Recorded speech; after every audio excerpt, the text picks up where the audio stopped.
Hi everyone, this is a guide for how to beat the Petank in Inside the Monolith in Clair Obscur Expedition 33. This can be a bit tricky if you are not prepared, so we're going to give you tips how you can actually do that. First I'm going to show you how I led him to be where he should be, in the magnet.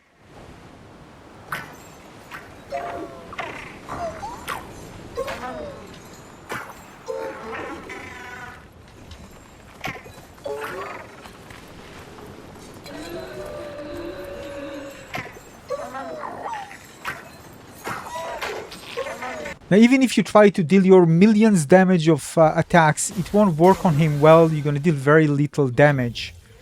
Once more. Right, so basically there's a hidden mechanic here. You can see that I can just do different attacks, very little damage, and he has lots of HP, as you can see.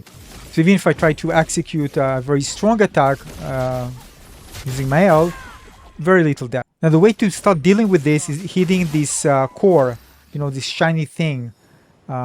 Weak spot. You see this one, you hit it, and then it will just initiate a new mechanic, basically different kind of floaty orbs that will float around him, and then once you hit those, you can actually deal much more damage to him. I mean, just by, of course, a free aim, which again, because they're floating, instead of trying to hit the Pétank itself with some crazy attack, just in order to deal damage to him, decent damage. Any parrying his attack won't actually help because they won't deal lots of damage to him anyway. But you can see the flowing orbs. Oh well, let's continue. Okay, the tricky part with this fight is you're not going to deal a lot of damage. Even if you have like millions of damage you can actually deal to the body, it's going to be very tanky here. The idea is that you need to show these green orbs around him. These will deal very good damage to him. But even then, sometimes for your build it won't be enough. But you can see actually what I'm doing is just shooting these green orbs. I'm going to show you the build in a moment, just so you know that after I exhaust, for example, my free aim, I'm just going to go with the regular attack, which has, of course, debuffs on the enemy, which also allows me to deal further damage to the enemy. Sweet. I mean, buffing it up, so later I can deal with the free aim more damage. Another thing is that you can also double tap these orbs. You can do even 3 times. Anyway, you can double tap that for easily if you time it right and get it there pointing at the right time. I mean, as early as you can, because they come, and disappear. Alright, so these are a few tips for the fight. If you know about more things, let us know in the comment section below. Alright, that's what you get. Alright, for the build, listen, it's very straightforward. First of all, use a weapon that you have very high scaling if you don't want to respec. Right, choose the one that has very high damage. By the way, I didn't do any check for a certain element. Maybe it does more damage. If you know, by the way, let us know. When it comes to equipping pictos, forget about defense and health. Just go with first critical, get it to 100 at least. Can be more, but 100, and of course speed. These are the things that are most important here. So you're just going to respec it just for that, all right? And of course, having crit is very important because you need good synergies with other crit things when it comes to luminas to further increase the damage. Just an example for weapon, for male, you can go with medallion, for example, which start with virtuous stance that give you 20% more damage. Again, every bit of extra damage helps. Regarding buffs, you can use it. This is very good, especially if you use luminas that extend for several turns. So you can just equip. Other things are not really important. You want basically the free aim here and apply be powerful, for example, and increase powerful as the luminas. Again, just to increase the damage. It's actually worth doing it. Sometimes even regular hit, of course, things that increase the regular, sorry, not increase, but do regular hit and apply different debuffs on the enemies after you exhaust your free aim. Again, the reason you want the free aim because you need to eat these orbs. You can actually eat them without free aim.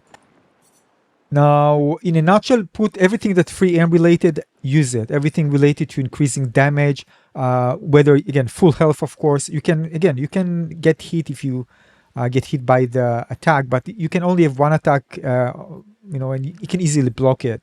I mean, parry it or dash it. It doesn't really matter. Focus on the free aim. Everything that increases attack for when you are full health. Everything free aim, sniper, all of that, always use it. This is the most important thing to increase damage. You can also have base attack, apply powerless to the enemy. So you can use that as well because eventually you're going to exhaust the attacks and just going to, sorry, the free aim, I'm going to use regular attack just as a finisher. I use things that I didn't remove them, but for example, increasing crit rate on burning enemies is not important because you already should have a high 100 or above, you can see critical rate, but I had it active, so I didn't deactivate it. A powerful damage increase, it's important because you're going to have that. You can of course use of all of them second turn. I only use one, but you can use, it's pretty expensive again when it comes to luminous cost, but you can have them on, if you have enough, you can put them on all of them so they can actually play twice. This significantly increase the damage, of course, that you can deal. You can even go with auto death and death bomb to just get all the buffs immediately from the first turn. I have a guide on my channel how you can use that. These items where you can actually locate them. So again, having been able to play twice is very strong here. So if you can do it on all three, or at least again one, it's going to give you a great advantage when it comes to damage. Now another tip I can give you is that if you exhaust your AP and there's another character that comes afterward, you can just use the turn to give AP to the next character is going to play. This instead of doing regular attack for the buff, you just want to fill them up so they're actually going to be full. So for example, if I play now with, you're going to see it now, I think I did it, with Monoko. I prefer giving it to another character that has a potential to deal higher damage, rather than, for example, just using a Monoko, which in this case won't be dealing that much damage compared to the other ones. So you can see I'm doing it here. Basically, I'm just exhausting the one AP that I have, right? And then I'm going to give the 7 AP to Verso, so we can continue dealing damage, right? It's going to do much more damage. And of course, I want him to get high, to get to S as fast as possible. Of course, you have other weapons I didn't change for him, so you can have better weapons for him.